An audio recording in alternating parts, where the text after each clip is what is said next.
I think that I would have picked this up at home. I live quite close to Mount Coolum and there's a lot of mosquitoes around our area and we don't have the best screens on our windows. I think I would say I was suffering for a couple of weeks. It wasn't enough to make me really concerned.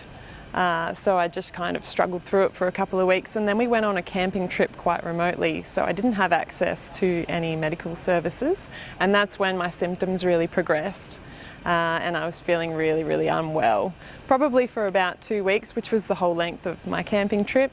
And on return, that was when I went and saw my GP and was able to discover that I had Ross River, yeah.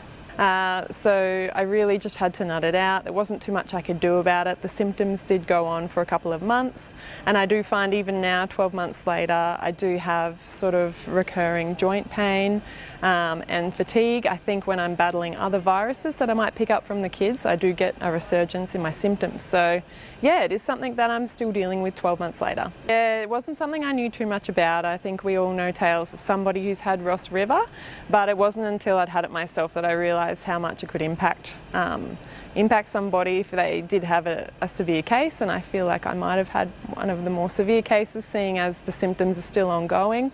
So yeah, I'm definitely much more on the ball now with keeping myself and my family protected from mosquitoes and being really vigilant around that dusk and dawn time when they're really active.